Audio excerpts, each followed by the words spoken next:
Good morning and welcome to the Breakfast News on Rajya Sabha TV. I'm Aishwarya Kapoor. Let us begin with this morning's headlines. BJP President Amit Shah on a week-long visit to Bihar. Shah to hold a series of meetings and rallies till 5th of October as part of his final push before election kicks off on 12th of October. 5 more deaths due to dengue in Delhi. Total death toll rises to 37. September worst outbreak month in last 6 years. Defence Minister Manohar Parrikar to commission warship INS Kochi. Naval warship, one of the few in the world to have multi-function surveillance and threat alert radar. Indo-Nepal ties strain. Himalayan nation blocks 42 Indian TV channels for indefinite period. Move in response to alleged blockade of goods from India. And US to support domestic investigation by Sri Lanka into alleged war crimes during UNHRC resolution. The UN had advocated an international probe.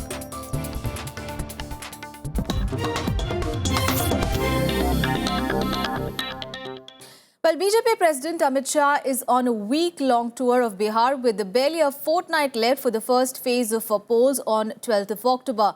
Amit Shah will be holding a series of key meetings to galvanize the party cadres for a final push in the tough battle with the JDU-RJD Congress alliance.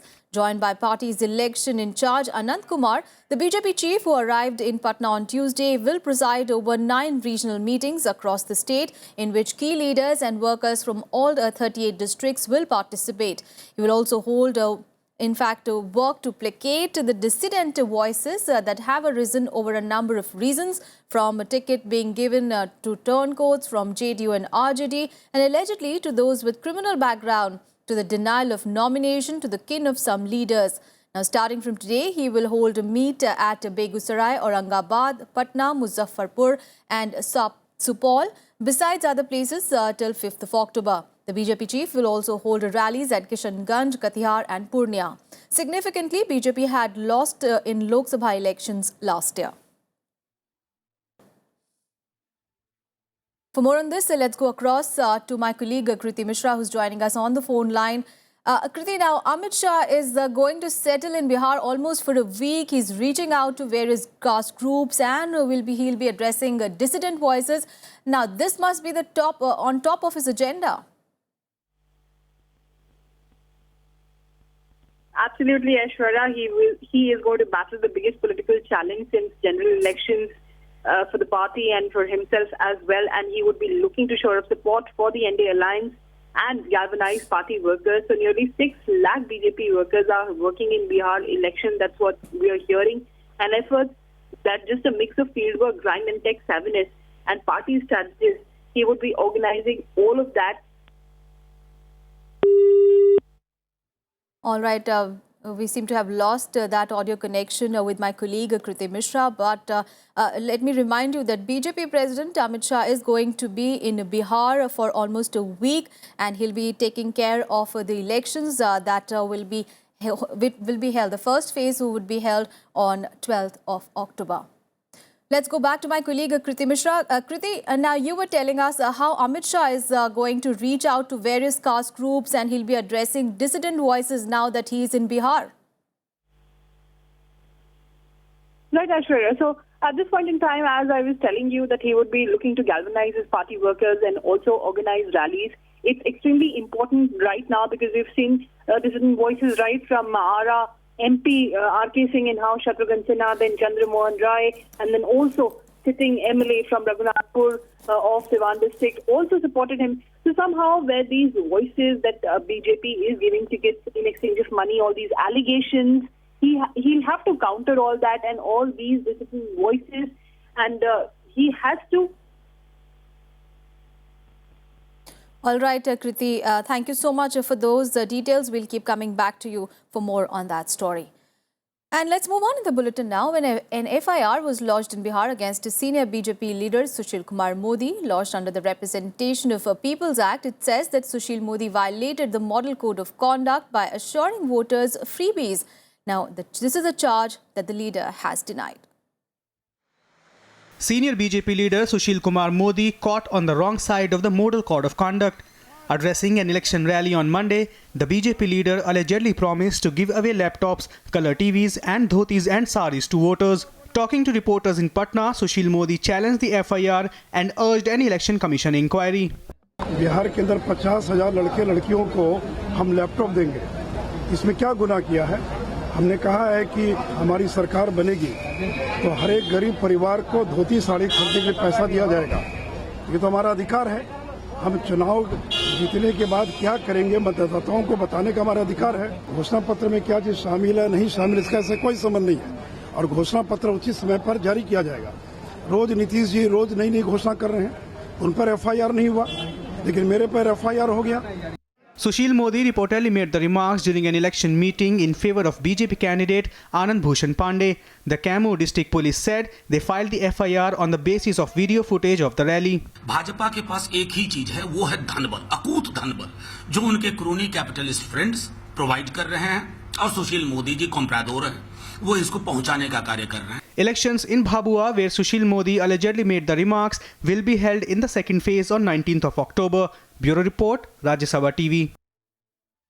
And the Election Commission has ordered an FIR against RJD President Lalu Yadav for his caste remark at a rally on Sunday.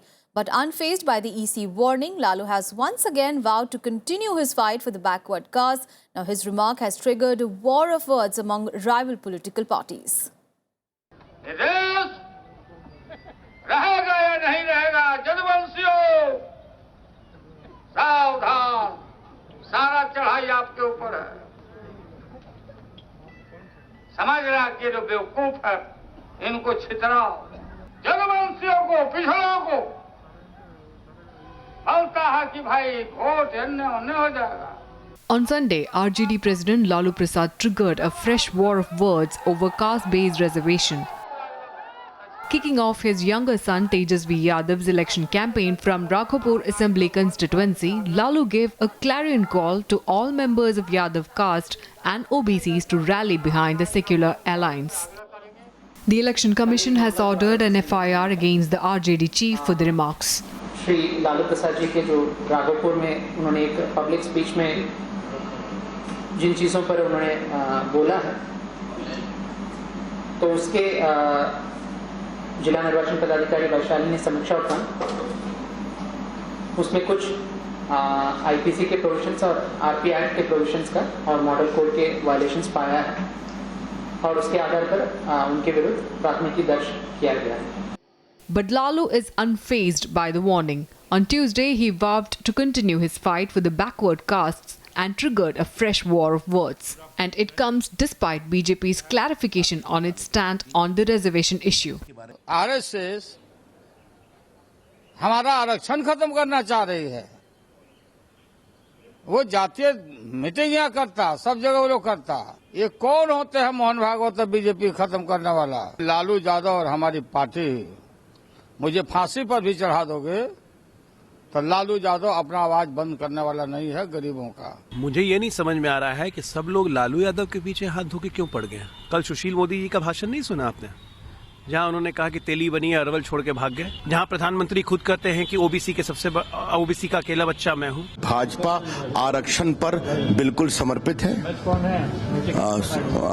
जो SC हैं, जो ST हैं, जो पिछड़े हैं, वो अति पिछड़े हैं, उनके संवैधानिक आरक्षण उनके आर्थिक सामाजिक विकास के लिए जरूरी है। लालू जी के पास कोई मुद्दा नहीं बचा है। भारतीय जनता पार्टी के सीनियर लीडर्स इस तरीके के स्टेटमेंट देते हैं, उनके खिलाफ कोई कार्रवाई नहीं होती, उनके खिलाफ कोई FIR नहीं होती, तरह तरह के पंफलेट बांटे जाते हैं, उनके खिलाफ कोई कार्रवाई नहीं करता election commission.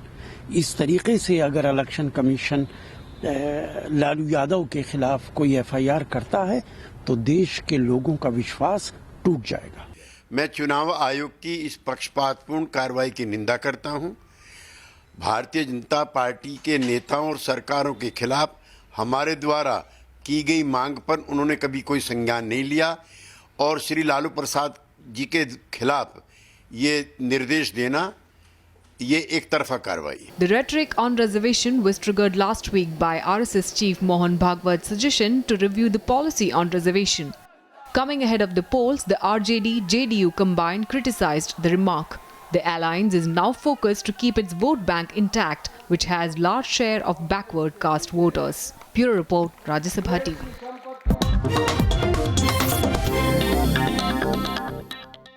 All right, let's move on to some other news. Well, the Maharashtra State Election Commission has deregistered 16 state-level political parties, including the Ramdas Athawale-led RPI faction. The derecognition comes after the parties failed to submit income tax returns and audited accounts between 2005 and 2014. The SEC, in its statement, said that these political parties failed to submit any documents, despite sending reminders to them and extending the deadline for the submission. Now, besides RPI, whose chief Ramdas Athawale is a Rajya Sabha member and an ally of ruling BJP, the other deregistered parties include Lok Sabha MP Raju Shetty's Swabhimani Paksh, MLC Kapil Patil's Lok Bharti, Peasants and Workers Party of India and Shiv Rajya Paksha.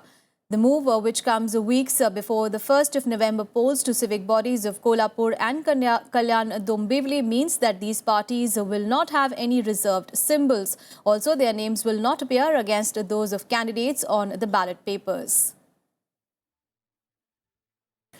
And Prime Minister Narendra Modi has concluded his US visit while thanking the American public for the warm welcome accorded to him and his delegates. Modi also said a lot of ground had been covered during his trip. Now, in a series of meetings, the Prime Minister met several world leaders, including the US President. India also hosted the G4 summit, where the leaders pushed for UN reforms. Prime Minister Narendra Modi summed up his US trip in a series of tweets Tuesday morning, saying that the visit shows the extraordinary depth and diversity of the bilateral relationship. Modi said a lot of ground had been covered in the last few days. The Prime Minister also thanked the American people for their hospitality and the huge welcome accorded to him and his delegates everywhere they went. The Prime Minister left for Delhi on Tuesday morning. He made a brief stopover in Frankfurt before flying on to the national capital. On the last day, Modi addressed the UN Peacekeeping Summit. Here, he once again made a strong pitch for UN Security Council reforms. We must complement the long-pending task of reforms within a fixed time frame of the UN Security Council to preserve the relevance and effectiveness of UN. Increased support to India's cause for UN reforms was one of the biggest takeaways of this visit. There was also a spotlight on climate change and the issue of terrorism. Trends in demography, urbanization and migrations are posing new challenges. Climate change and terrorism are new concerns. Cyber and space are entirely new frontiers of our opportunities and challenges. On the last day of his visit, the Prime Minister also met US President Barack Obama. The two leaders discussed progress in Indo-US strategic ties. We discussed how we can further refine our strategic vision, our common joint vision, moving forward for security and partnerships. And that encompasses everything from scientific exchanges and educational exchanges to security cooperation. The Prime Minister also met British Prime Minister David Cameron and French President François Hollande, besides meeting other world leaders. Some of his other big engagements included meetings with CEOs of top companies. Bureau Report, Rajya Sabha TV. Now let's take a look at what all events are lined up for the day in the day ahead. The one-time black money declaring compliance window provided by the government will end today. The government has earlier announced that the 90-day window will close on 30th of September, even as it ruled out any extension in this regard. The black money and imposition of tax provides for tax and penalty of 120% and jail term of up to 10 years for holding undisclosed foreign assets. 9 years after a series of bomb blasts in suburban trains rattled Mumbai, killing 188 people, a special court in Mumbai is likely to pronounce the quantum of punishment for 12 convicts in the case today. Special Judge Yatin D. Shinde had last week concluded the hearing of arguments on the quantum of sentence when the prosecution demanded a death penalty for 8 of the 12 accused, while it sought life imprisonment for the remaining 4. The Delhi government will host the first meeting of chief ministers to discuss cooperative federalism. The chief ministers who have confirmed their attendance are West Bengal's Mamata Banerjee and Tripura Chief Minister Manik Sarkar. Now, Nitish Kumar, the Bihar Chief Minister, who is busy preparing for the assembly elections, will send a recorded message. Chief Minister of Delhi, Arvind Kejriwal, conceptualized this conference and extended an invitation to all the chief ministers. A Delhi court will hear the arguments on AAP leader Somnath Bharti's plea seeking lodging of an FIR against police officials for implicating him in the case of alleged molestation of some African women during his purported midnight raid last year. Now, Bharti has filed 2 revision pleas before the Sessions Court against the dismissal of his applications by a magisterial court, seeking lodging of FIR against the police personnel and seeking further probe in the case. The Apex Consumer Disputes Forum will hear the 640 crore rupees class suit action filed by the central government against Nestle India alleging unfair trade practices with regard to Maggi noodles today. The Department of Consumer Affairs filed the action suit on 11th of August in the National Consumer Disputes Redressal Commission. During the previous hearing on 17th of August, the court had directed Nestle to respond to the notice by 30th of September, that is today. And in the other big story of the day, naval warship INS Kochi, the stealth-guided missile destroyers, will be commissioned today by Defence Minister Manohar Parrikar at the Naval Dockyard in Mumbai. Now, INS Kochi is the second ship of the Kolkata-class Project 15A guided missile destroyers.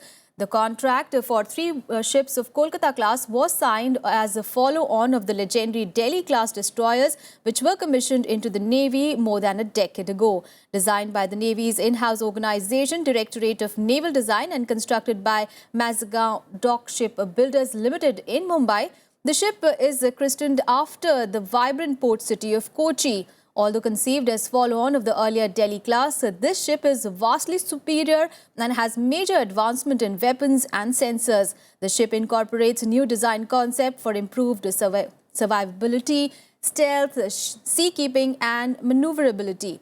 Now, INS Kochi is packed with an array of state-of-the-art weapons and sensors with a significant indigenous component.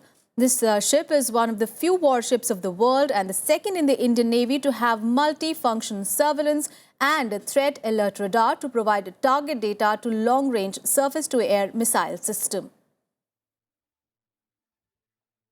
News from the national capital, where the death toll due to dengue has gone up to 37. Now, 5 more deaths have been reported, even as the High Court said it will be issuing immediate directions to control the outbreak of the disease.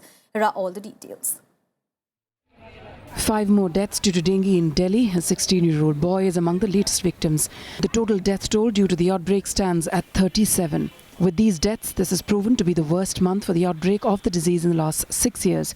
The official figure for the disease stands at 17. Nearly 2,200 fresh cases of dengue have been reported in the last 1 week, even as hospitals in the city continue to be flooded with patients affected by the mosquito-borne fever. According to official figures released on Tuesday, at least 5,151 patients came down with dengue between September 1 and 26. Meanwhile, voicing concern over the rise of dengue cases in the national capital, the Delhi High Court said it will issue immediate directions to control the outbreak of the vector-borne disease in the city. In a PIL filed by Mr. Ajay Makan, today the High Court has reserved its order. We had addressed 2-3 main issues before the High Court. One was that there was a delay in releasing the dengue relief funds by the Delhi government. Secondly, the awareness campaign was started very late. So we had submitted a detailed affidavit regarding our suggestions on how to control dengue. The High Court, taking into consideration our affidavit, has reserved its order and judgment in this matter. The court's observation came after hearing the plea of senior Congress leader Ajay Makan that failure and delay in controlling the disease has caused much damage to public life and health in Delhi. Delhi Health Minister Satyendra Jain has assured that the government has made sufficient arrangements at all hospitals to fight the vector-borne disease. Bureau Report, Rajya Sabha TV. Now, a Bangladeshi national alleged to be a member of banned Jamaatul Mujahideen Bangladesh terror group and suspectedly involved in Burdwan blast of last year was arrested by NIA and Jharkhand police on Tuesday. The accused, identified as Tariqul Islam alias Sadiq, was arrested from Ramgarh district of Jharkhand by a team of NIA and Anti-Terror Squad of Jharkhand Police. NIA has already charge-sheeted him for his alleged role in the Burdwan blast, which occurred in a house on 2nd of October last year, leaving 2 persons dead. During investigation of the case, NIA claimed that Islam was a part of larger conspiracy of JMB to organize terror attacks in Bangladesh and in India, and had been frequently entering India illegally at different times since the year 2008-2009. He carried a cash reward of 5 lakh rupees. And in Breakfast Bulletin, we'll take a very short break. We'll be back with much more. Stay with us.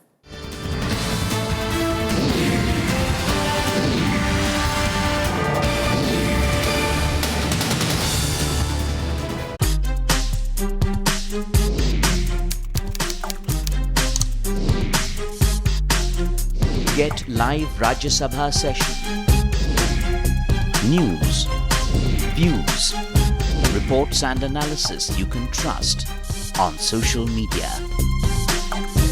Subscribe, follow, like Rajya Sabha Television.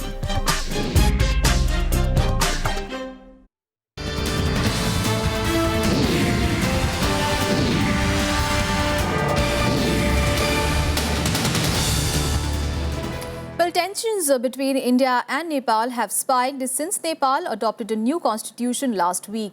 Now, Nepal government has ordered suspension of 42 Indian TV channels for an indefinite period. Now, despite protests in Nepal and India over the new constitution, the officials blame India for intruding on their national sovereignty. Disharmony between the Nepalese and Indian government grows as the neighbor country blocks 42 Indian channels. The indefinite suspension comes in protest against what Nepal calls an unofficial blockade of goods by India into their country. About 900 trucks carrying food, fuel and other essential items are stranded at the Indo-Nepal border. Nepalese officials have pinned the entire blame for the logjam on New Delhi. No, we've got trade with all the countries, especially with South Asia.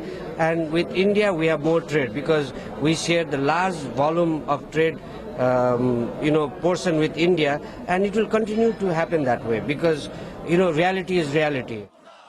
Nepal is accusing India of imposing an economic blockade and meddling in internal politics. But India denies enforcing a blockade, saying goods are being held up due to security reasons and demonstrations on the Nepalese side. India has been critical of Kathmandu for rushing through the new constitution despite opposition from minorities. Kathmandu said it is working on resolving the agitation and has formed a team to hold talks with the protesters. There has been some problems and we're finding solution to that.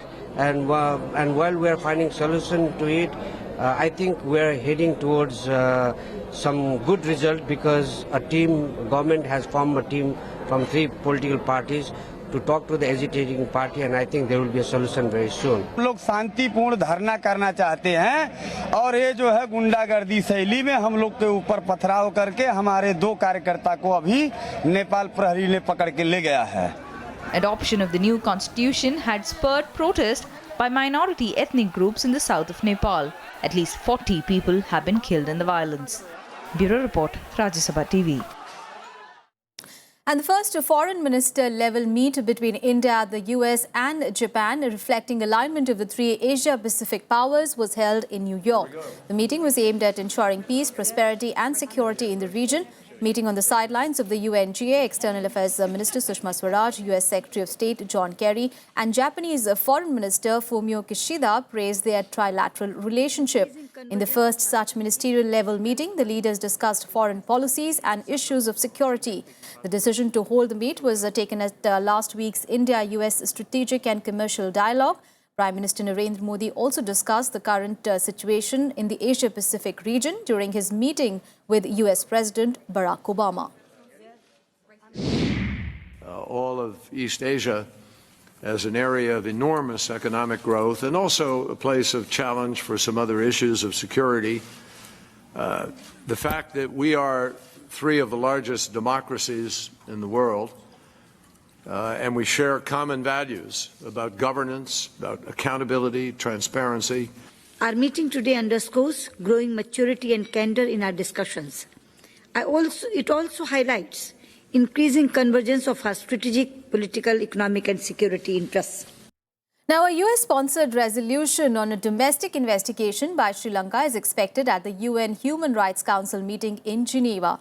US Secretary of State John Kerry noted US support for a credible domestic process for justice and reconciliation in Sri Lanka conducted in cooperation with the United Nations and with international support. The US position was stated when Kerry met Sri Lankan President Maithripala Sirisena on the sidelines of UNGA. UN had suggested an international investigation with foreign and local judges. UNHRC will hold a debate on report on alleged war crimes committed during Sri Lanka's longer-running conflict that ended in 2011. The United Nations has estimated that up to 40,000 civilians died in the final army assault on the separatist Tamil rebels. And more international news and updates in World Wrap. The German cabinet has approved a new asylum law aimed at coping with the increasing migrant influx from the Balkans. The new law will prevent people from Kosovo, Montenegro and Albania from seeking asylum in Germany, but the law still requires parliamentary approval. The border controls were earlier imposed by Germany to slow the influx of migrants and refugees.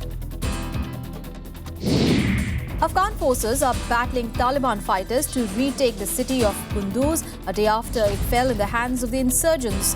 US military planes are supporting the Afghan operation, striking Taliban positions on the outskirts of the city. President Ashraf Ghani says that his forces have regained some government buildings. Police claim more than 80 militants have been killed in the counterattack from Taliban. The death toll from a suspected airstrike on a wedding party in Yemen has risen to at least 130. The missiles reportedly hit 2 tents in a village near the Red Sea port of Mocha.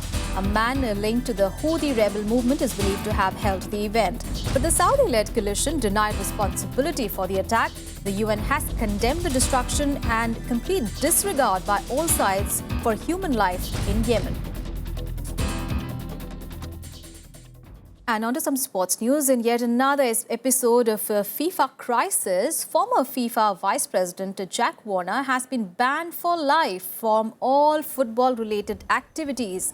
In a statement, FIFA's adjudicatory chamber of the Ethics Committee said that former CONCACAF president and FIFA executive committee member Warner was found to have committed many and various acts of misconduct continuously and repeatedly during his time as an official in different high-ranking and influential positions.